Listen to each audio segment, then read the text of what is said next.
Well, hear me out, man. Hear me out. Right now, as you can currently see, I am editing a little video, right? I'm editing a video right now. And I'm thinking to myself, let me take a little break, right? Take a little break. So I got some food, right? I'm gonna be reacting to some shit. I'm gonna be eating though, so like, I'm about to mute the mic. I've been watching these like little like it will be like these like stickman shit. It will be like people from like history or some shit. I was watching it later today. Earlier today. Yeah, it was right here. Yeah, the Taken hat. Make sure you hit that subscribe button. Haha. Do y'all want to react to some analog? That's another day. That's another day. Damn, everything looks so good. I don't know what to pick. Okay, let's just say.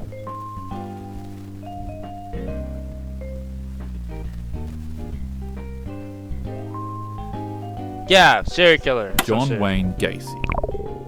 Imagine that you're a 13-year-old runaway, homeless and desperate for work. A man in his 30s pulls up in his car and introduces himself as John. What's up, Friendly, John? well-dressed, and owns his own construction business. That shit cool. He offers you a job, $10 an hour, cash, no questions asked. No questions He says asked. you can start tomorrow if you come to his house tonight to discuss details. You're desperate, exhausted, and hungry. You accept. His house is normal, suburban, and unremarkable. Inside, John offers you a beer and starts explaining the construction work. Don't drink that beer He's again. personable, jokes around, tells you about his community service work. Then he suggests showing you a magic trick. He pulls out a pair of handcuffs and asks if you can escape from them. It seems weird, but harmless. The hell? You let him put the handcuffs on your wrists behind your back. The click of the cuffs locking is the last normal sound you hear. John's entire demeanor changes in an instant. The friendly contractor vanishes. He forces you to the floor and ties your ankles. You're screaming, but there's no one to hear you. His neighbors are too far away, and he's soundproofed the room. He places a rope around your neck, tied in a specific knot. Then he starts twisting it with a stick like a tourniquet, slowly cutting off your air supply. You can't breathe, and this torture continues for hours. But then finally, Hours? he How long tightens does it it one take? last time and doesn't stop. For someone to strangle Your someone. last conscious thought is terror. Your body will be buried in the crawl space beneath his house, along with 28 others. John Wayne Gacy was arrested in December 1978 after the bodies of 4 late victims were found in the Des Plaines River. Police discovered 29 bodies buried beneath his house. His trial began in 1980. He pleaded innocent by reason of insanity. However, the jury convicted him of all 33 and he received the penalty. After all his appeals were denied, he was executed by lethal injection on May 10th, 1994. The Zodiac. You're sitting on a bench at Lake Berryessa in Napa County, California, enjoying a peaceful picnic with your girlfriend on a warm afternoon in 1969. The sun is shining, the water is calm, and you're completely relaxed. But suddenly, your girlfriend grabs your arm and points toward the trees. She tells you that she thinks she saw somebody watching you guys in the woods, and before you can even react, a 6-foot-tall, 250-pound psycho approaches you out of nowhere. Go He's ahead. wearing nothing but dark clothes, sunglasses, and a straight-up Oh my executioner hoodie. God! Yo, imagine a nigga. Not even on some funny shit because this shit is like actually in real life. This shit actually happened in real life. But imagine you walking in the park and you see a nigga dressed like this, walking up towards you. What do you do? What do you do? Okay, he's 6 foot. Okay, he's a little bit taller. All right, he's a little bit taller, right? But just imagine seeing a nigga like walk up to you like this. That's honestly crazy. With a Zodiac sign at the bottom of it. The hooded man draws a gun and slowly approaches you. Oh, that ain't got a gun. Instinctively, I you was position gonna say, I yourself put a between box on him there. and your girlfriend. But to your absolute surprise, he starts to reason with you. He says that he's an escaped convict from Montana, and that all he needs is your car and money to get to Mexico. Even though you don't really have a choice, you tell him you'll cooperate. He orders both of you to lie face down on the ground. Then he tells your girlfriend to tie you up first. Afterward, he then ties her up in the same way. Without as much as even a second passing, the criminal tears her to shreds right in front of you with a 12-inch carving knife. You scream in horror as you try to break free from your restraints to save her, but your attempt to try to free yourself and charge at him quickly transforms into trying to escape him once you realize he turns his attention towards you. A plunges his weapon into your lower back, then your upper back, then above your ribs, and he doesn't stop. Eventually, as you lie on the ground gasping for air, you watch as the man leaves a note on the side of your car.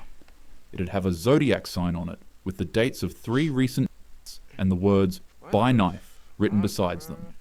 This is what happened to Brian Hartnell and his girlfriend Cecilia Ann Shepherd. Luckily enough, Brian would survive the encounter, but his girlfriend sadly would pass. Brian would describe the criminal to police officers, but the Zodiac killer would never be caught, and he'd go on to claim anywhere from 5 to 37 more victims, leaving behind cryptic notes like this. I like killing people because it is so much fun. It is more fun than killing wild game in the forest, because man is the most dangerous animal of all. The Butcher.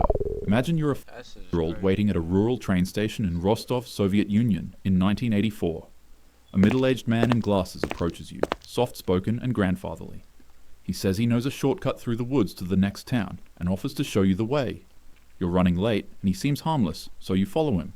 The forest path gets darker and colder, and you begin to feel uneasy when suddenly he grabs you from behind. His strength is pretty shocking for his mild appearance. Suddenly, throws you to the ground and starts slashing with a knife he pulled from his coat. The attack is nothing short of animalistic. The butcher sees your hands, chest, mouth, skull, eyes, and face. You try to scream, but pain cuts your voice short, leaving only faint, rattling breaths. The attack lasts only minutes, but feels like hours.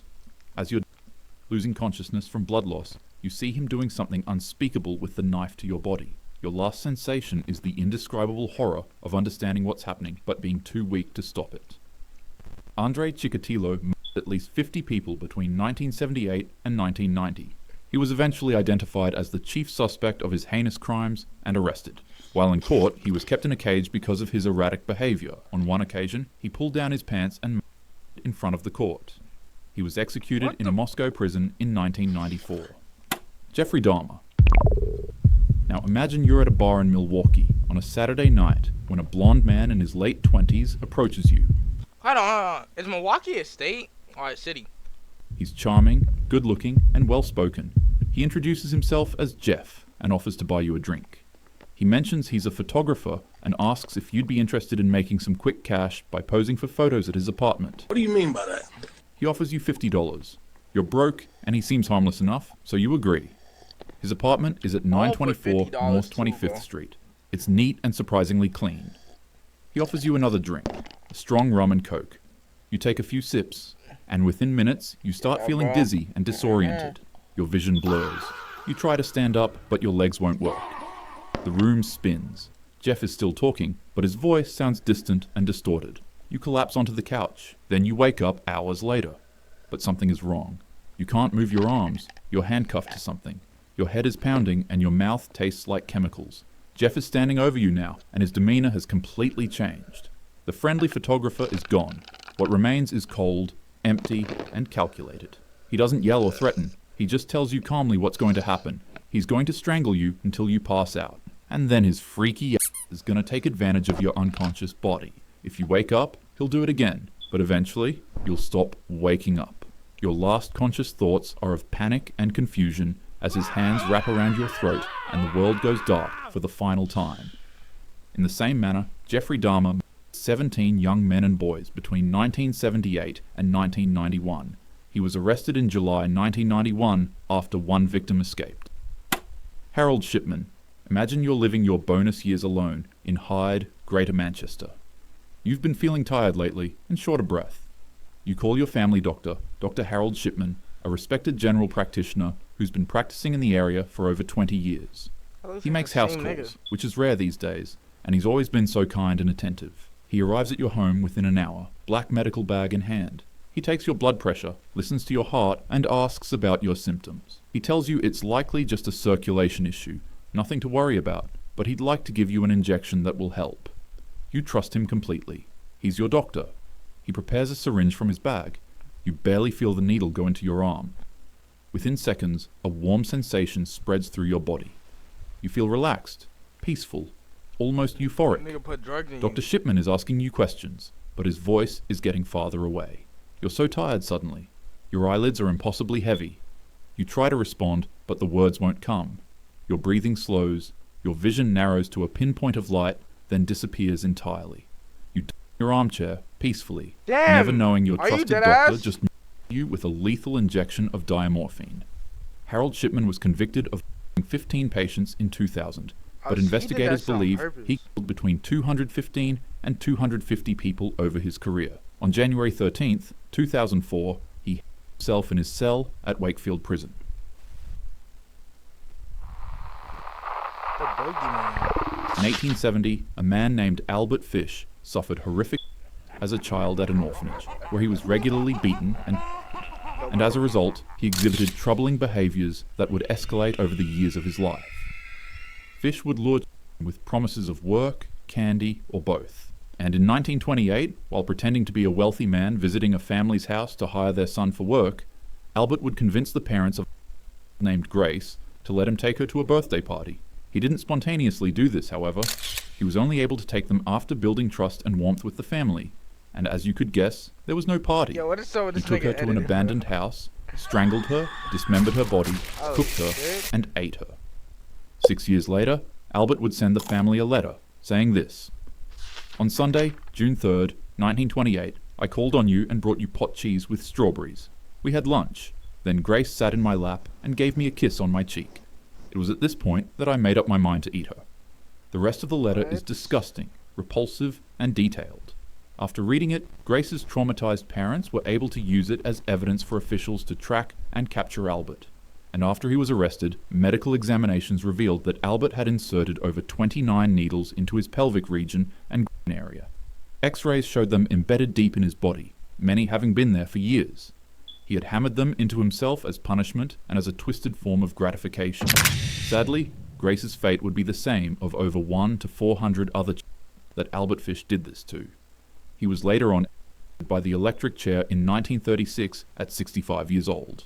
He wrote a final statement, but the only person who was able to ever read it was his lawyer, and he refused to release it to the public because he considered it the filthiest thing he had ever read in his life.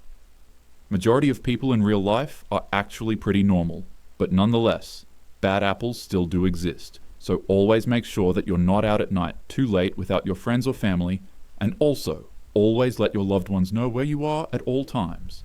Oh yeah, and most importantly, carry protection. Hit the gym, invest in some pepper spray, a taser, or if you're licensed and old enough, maybe some concealed carry.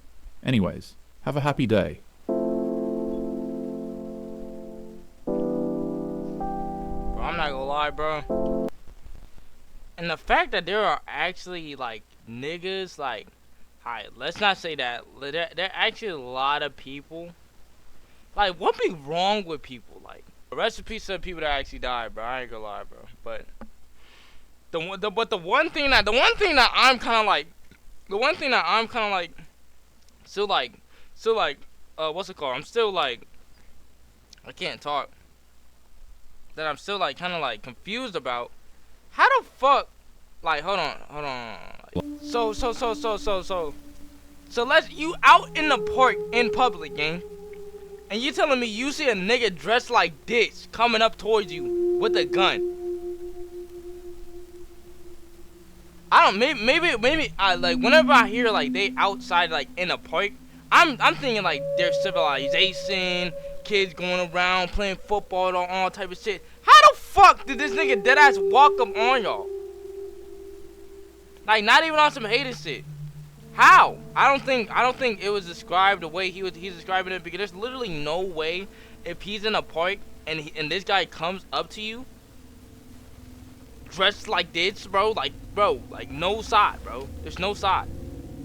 It had to have been like a low-key part of the park that no one can see or some shit. Because, dude, like, this shit is creepy as shit, and the fact that this nigga is not even like captured yet just makes it way more creepier. I'm gonna keep it a bean, bro. Rest in peace to the 2 people who died right there, man. Damn, that's just scary, bro. And the fact that there's actually niggas out here in the world that are still killing people, like, what is wrong with you, bro?